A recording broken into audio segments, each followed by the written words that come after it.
Well, greetings, fans of the old, heavy, and hard stuff. This is Music as a Journey. I'm Peter, and this is the first official episode in a series I'm doing called If I Had Been a Headbanger in insert the year between 1966 and 1978.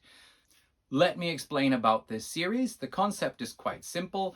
I was a teen in the 1980s, and I was really into heavy metal music. Not only 1980s heavy metal, but I very soon also became interested in the history of heavy metal, where it all came from, where did it first begin, and I loved going back and finding older bands that also played hard and heavy music, particularly music that sounded not quite so different from what we were listening to in the 1980s.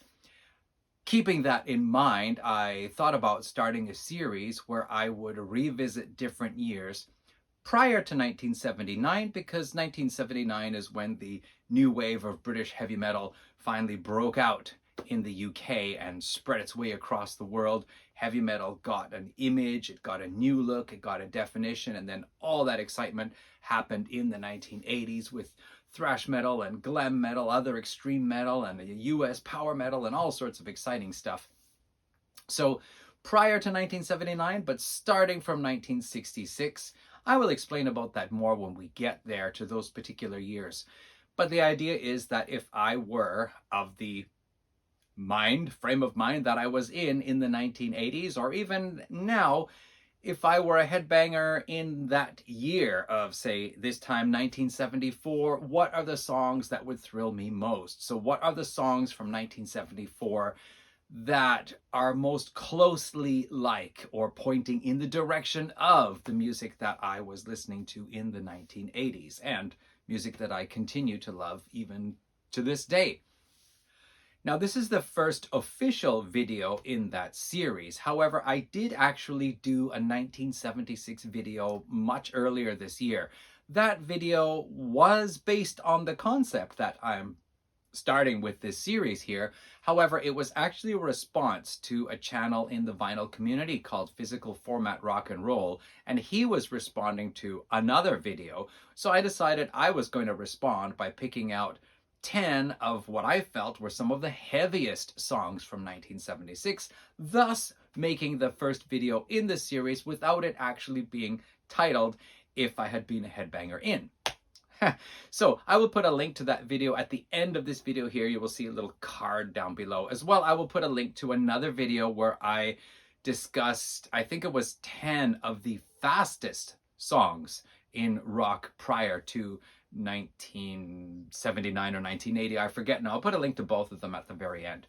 Okay, so today we're taking a look at 1974, and 1974 is an interesting year, I think, compared to 1976, where we see Judas Priest's Sad Wings of Destiny often said to be one of the first or the first album bringing that new sound of heavy metal, distancing itself from the old sound of the early 70s, starting off the new sound that we would later on become familiar with in the 1980s. Also, we saw Rainbow Rising in 1976, which is also sometimes said to be one of the first, if not, well, along with Judas Priest anyway, those two are the first albums in what would become called power metal later on in the probably later on after the 1980s. Anyway, these days, those albums are considered the beginnings of power metal. 1974 is a little bit different. In one way, we have cleared out from the early 70s that heavy rock, downer rock type of stuff that was called later on called heavy metal. In fact, there were various articles that I've stumbled across where they talk about that brief period from 1969 to 1971. That was this like period of lots of bands doing really heavy, serious, grave songs. And after that, it seemed to switch more over into hard rock, with each hard rock band doing one or two of these more heavier songs on their albums. 1974 thus brings us towards, almost in the middle of that period, at the end of the downer rock period that's done. into the kind of mid-70s hard rock period, but we see some new bands coming out, such as Judas Priest, as I mentioned, and some other bands which will be mentioned in this video. So it's an interesting time. There are some changes happening, and we are seeing the first baby steps, I think, heading towards where we would go later on. So that is the main part of the concept, that if I were a headbanger or if I had been a headbanger in 1974, what are 10 songs that I would really gravitate to? Now, the other part of this series is that each list is going to be made with the idea that this is going to be a compilation album of heavy metal songs for the year. In the 1980s, well, in Canada, I think, we had the Metal for Breakfast series. I don't know, maybe it was just 2 albums, possibly 3, but they were compilations of various heavy metal band songs. I think in the UK, you had Metal for Mothers, and in the US, there were various labels like Metal Blade that were also putting out compilation albums. So this is the idea also that I am a headbanger, metalhead in 1974, and I am in charge of curating an album showcasing the best heavy metal songs of 1974. All right, now I know some of you are saying, but there was no heavy metal in 1974. So I have here an issue of Circus Magazine. This is from April 1974. Got Deep Purple up there. We got Jeff Beck here and Tim Bogart.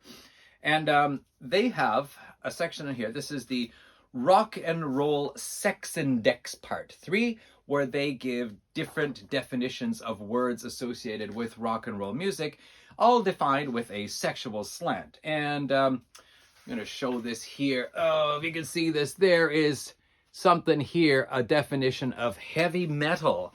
And I'm going to read that out now. Heavy metal applies to the favorite music of the hardest rockers, chiefly in urban centers like Detroit and Cleveland, guys who like to bawl to the rhythm of pile drivers and jackhammers. The power of the music usually thrusts in strong, raw guitar chops that really work up the adrenaline and command the human body to be bold. That is their somewhat sexually slanted definition of heavy metal music, April 1974. So, it did exist back then, people. It's just not the way you think it was. All right, so let's get on with it. I'm going to now introduce the 10 songs that are going to be on our 1974 heavy metal compilation album. Track number 1.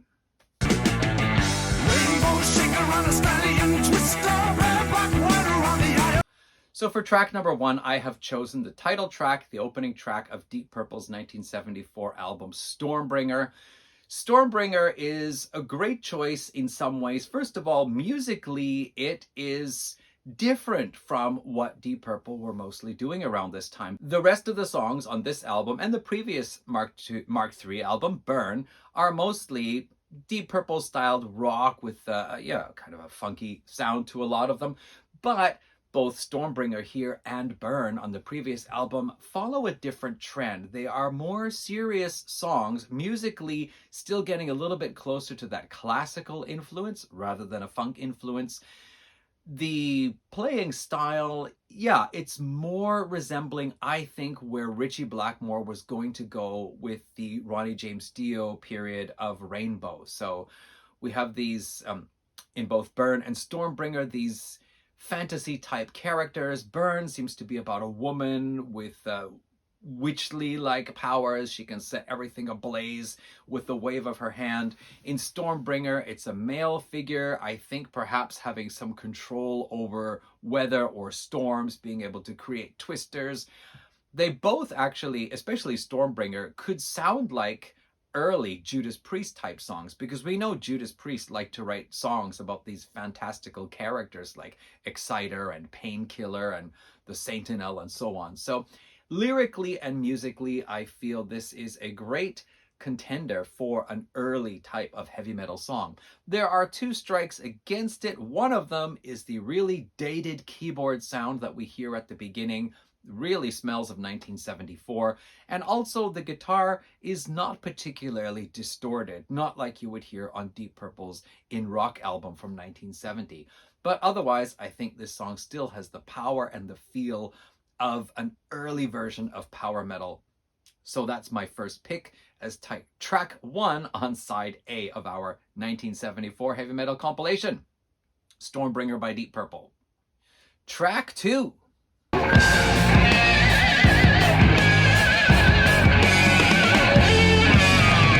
So from Scorpions' second album, Fly to the Rainbow from 1974, I have picked the track Drifting Sun.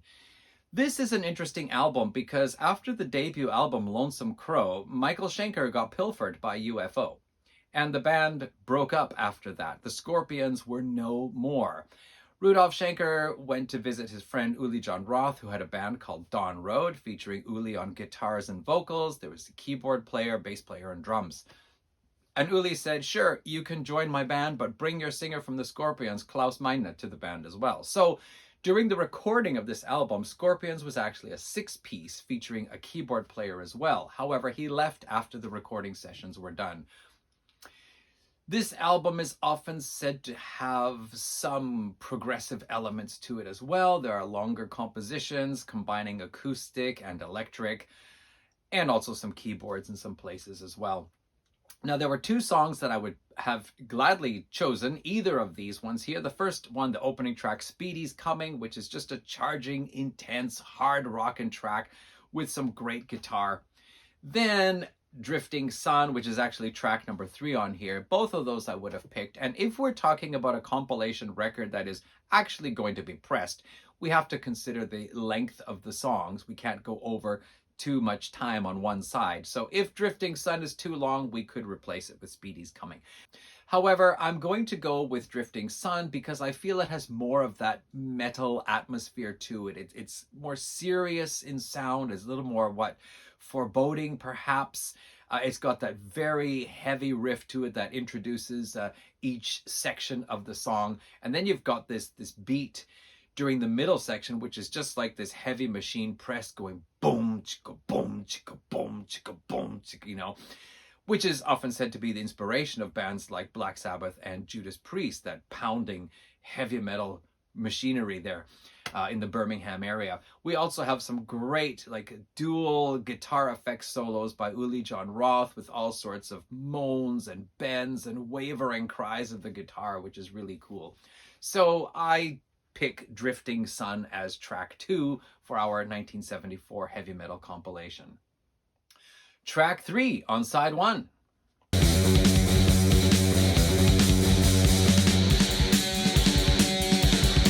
Sweet released 2 albums in 1974, Sweet Fanny Adams, and that was followed up by Desolation Boulevard. Desolation Boulevard was released in 1975 in North America, and I think also the rest of the world, but it was a compilation of Sweet Fanny Adams and Desolation Boulevard as they were released in the UK.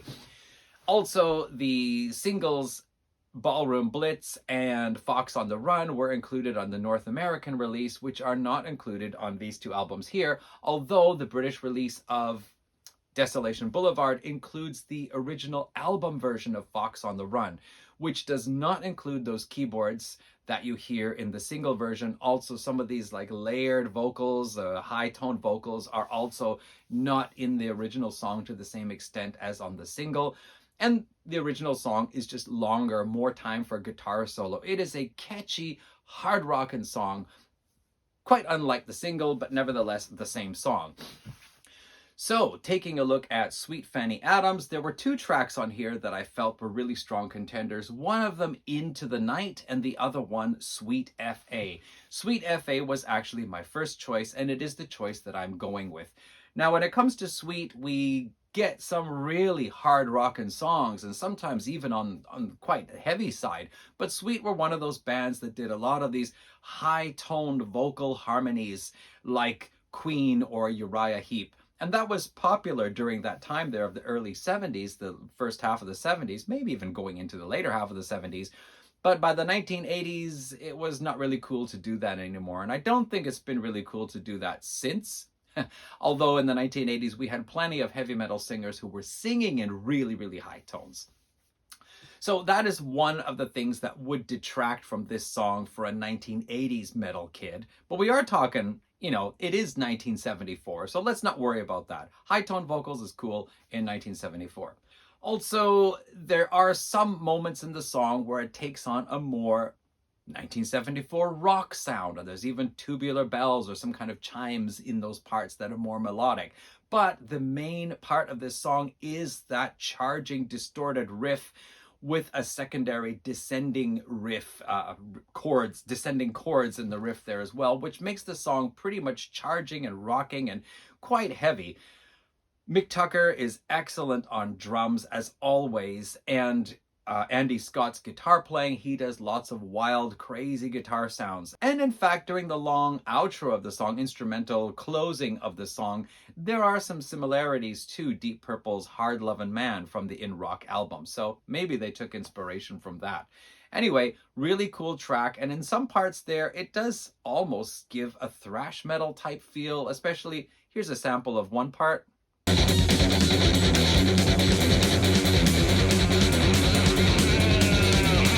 So I think overall this is a really solid, charging, heavy, hard-hitting track. Definitely earns a place on our compilation, Sweet FA by Sweet.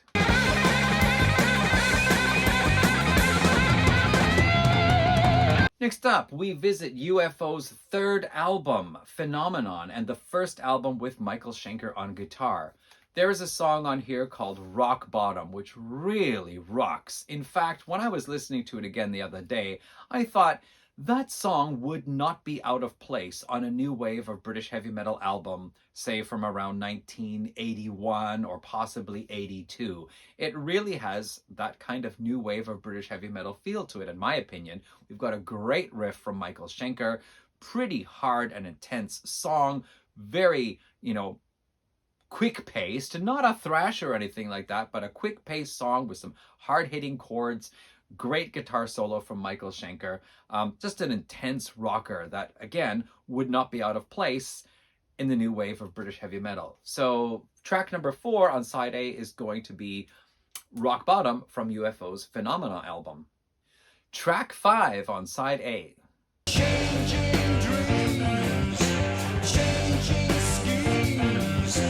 Yes, I'm going with the song Never Satisfied from Judas Priest's Rock-a-Rolla album.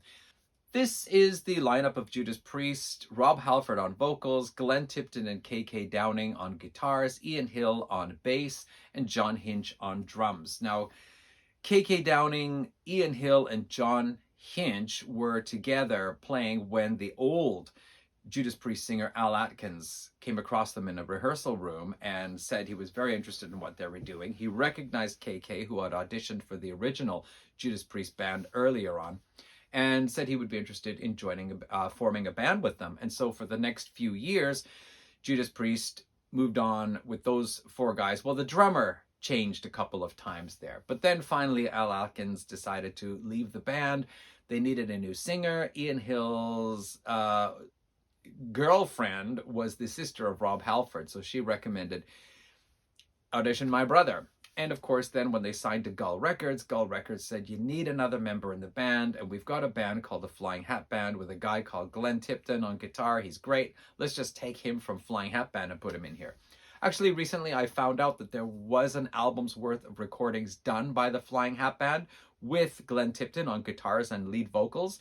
Those recordings are available on YouTube, so if you want to look it up, Flying Hat Band, you can hear it. It's some pretty heavy stuff going on there. This is an album of material that Judas Priest had already written and been playing for the last couple of years. So this debut album, as many debut albums are, it's a look back to where the band had been coming from. As we would see by Sad Wings of Destiny, they would start looking ahead. Very little material from the old Judas Priest was actually included on Sad Wings of Destiny. But yeah, Rock-a-Rolla is an interesting album. I think Al Atkins described the band as being a progressive, heavy blues-based band at one point. And that's pretty much what we're getting here. There's a lot of progressive element, longer songs, multi-part songs, but it's pretty heavy, and then some things are still somewhat blues-based. But I think Never Satisfied is a good example of a song that would tell us which way Judas Priest was planning to go with their music. So that's the end of side A of our compilation. Now for the opening track of side B.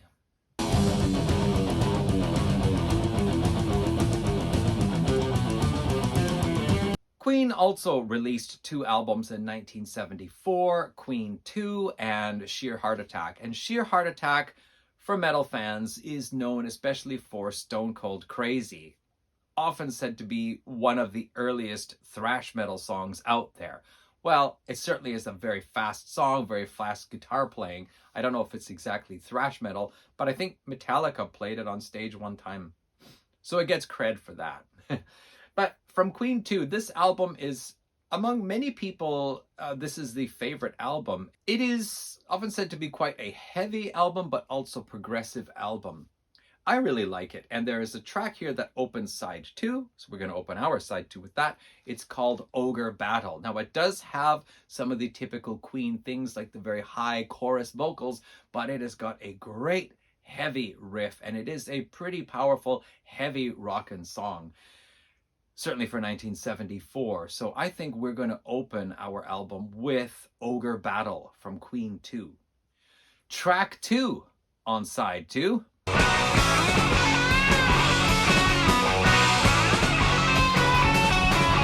Dominance and Submission is one of my favorite Blue Oyster Cult songs. It was a no-brainer for me to choose it. You might argue that it is not quite heavy enough, or it is a little bit quirky to be considered a straight-up heavy metal track, but I think it is a good, solid rockin' track, some heavy chords, and really intense guitar playing. Great solo there by Buck Dharma. I've always loved the song, and I think because it is Blue Oyster Cult, it just has that bit of quirkiness and adds some variety to our 1974 heavy metal compilations. So you might not like it being on there, but I think my compilation, it's gotta have it. Dominance and Submission by Blue Oyster Cult. Track 3 on side 2.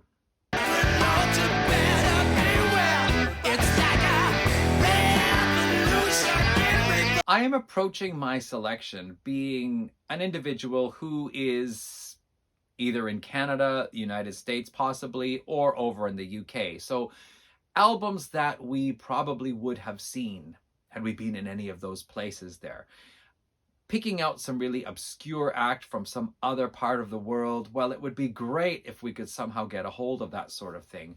But for the most part, I think it's just what we most likely would have had at our fingertips in the record stores of the day. Now, here's an album. Track 3 on side 2 is from an album that is probably not so well known outside of Canada. And that is a song called Hard Luck from the third album by Thundermug. Thundermug's debut album was mostly pretty hard rocking, intense rocking, very good, solid hard rock album for 1972. But as the band moved on, they diversified their sound. And so this one here called Ta-Da, there's the band in there, and here they are in some crazy outfits on the backside. This is an album of various styles of rock songs and countrified rock and fun songs. But all of their albums have to have at least one really solid, crazy, loud, heavy song. The band were actually known, maybe only in the Toronto area, but they were known as being the loudest band in the world at one point.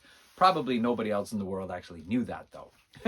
So anyway, the song Hard Luck on here, it might be a hard rock song, more hard rock than metal, but it just hits with so much intensity and ferocity, and it's so bloody loud. I think it adds a good bit of variety to our compilation there. So that is Hard Luck by the band Thundermug. Track 4 on side 2.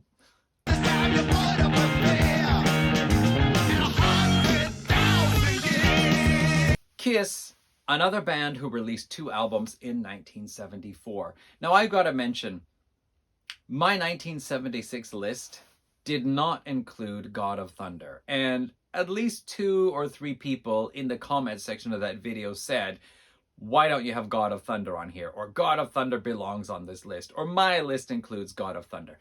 Yes, and the reason why it didn't appear on my list was because I don't have the album.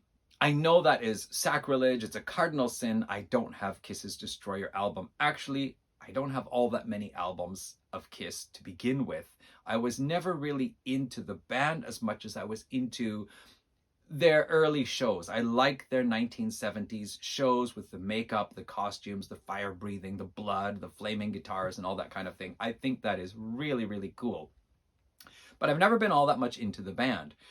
Interesting coincidence, sad one actually, but I had not listened to Kiss for quite some time. And in preparation for this video, I listened to the debut album as well as Hotter Than Hell. And the next morning when I woke up, I looked at YouTube and I saw Pete Pardo at Sea of Tranquility doing a tribute to Ace Frehley. So Ace Frehley passed away around the same time that I picked up those Kiss albums. What's really such a bummer about that, like what I really hate about Ace Frehley's death is that it was a result of an accident that he had where he just fell and hit his head. It's not like it was a long time illness or he'd been battling some kind of illness and he was, like Ozzy was, it's just an accident. An accident is something like if you did things just slightly differently, did something a second later or a second earlier, it might not have ever happened. We could have still had Ace Frehley around. But listening to those first two Kiss albums again recently also made me appreciate the music more, and I have now put the next 4 albums in my shopping cart at Amazon, and once the credit card rotates around in November, I think I will pick up maybe the first 6 albums for sure. Back to our compilation, there were 2 songs that I considered. One of them was Strange Ways from Hotter Than Hell, which is the heavier track, but I found that it was more simple. It's based on this heavy riff, and then basically the chorus, Strange Ways, there's a great guitar solo in that song. But I didn't find the song was particularly exciting, and we've had some pretty exciting stuff on this compilation so far. So my pick is actually 100,000 Years from the Debut. Now, 100,000 Years from the Debut. That sounds funny, doesn't it? No, you know what I'm saying. So this song is certainly it's not as heavy sounding as Strange Ways. Even the guitar tone is just more of a rock guitar tone. But I find the overall mood of the song is still within our scope of heavy metal, certainly for 1974. And the song is just more exciting. There's more action going on with the music. You've even got that little bit of a kind of a quasi drum solo part there, which is not really a real drum solo. But anyway, I just like 1,000 Years. I just found it was more interesting than the more simple, heavy track of Strange Ways. So track number 4 on side 2, I'm going with 100,000 Years from the debut album by Kiss. And Kiss fans, relax. Got Kiss on this compilation here. Our final track, track 5 on side 2.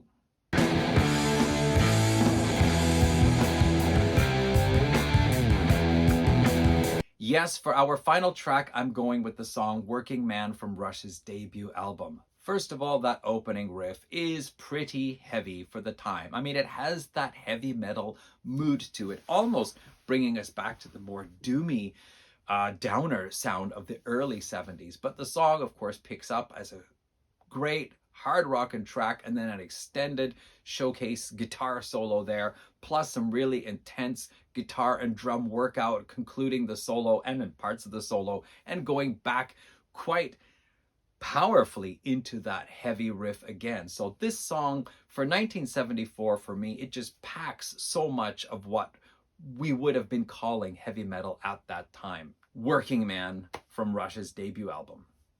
That then is the 10 songs that I have selected for our 1974 heavy metal compilation album. Of course, there were some songs that I really considered seriously putting on that didn't make it. So here's just a little sample of 3 of the songs that were the last to be knocked off the list.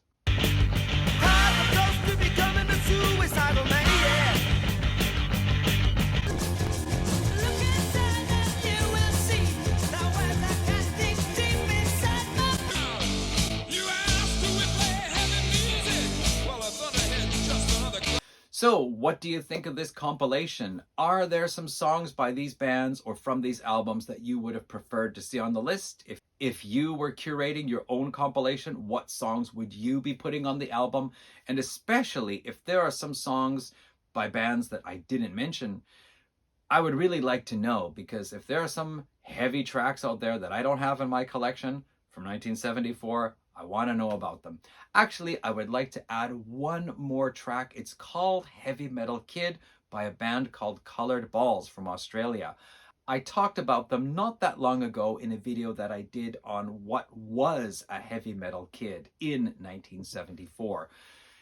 And that song was just the hardest rocking, heaviest rocking of the songs that I talked about in that video. So I actually do have, not only do I have the album on order, but it has arrived at my mother's house in Canada, and I will be going there to pick it up in a couple of weeks. So, Colored Balls, Heavy Metal Kid, maybe not the best example of a heavy metal song, but pretty darn close. That also gets a mention. Okay, once again, if you have any great, hard, heavy, speedy, doomy, whatever songs from 1974 that I did not mention, let me know in the comments. Let me know your list. Let me know whatever you want to let me know about this list. Thank you so much for watching. My next video is not going to be the next one in the series. I will be doing videos for this series here and there. But, stay tuned. Next year, I'm probably going to be looking at 1969. Just because. All right. Thanks again for watching, folks. See you in the comments. See you in another video sometime. Take care.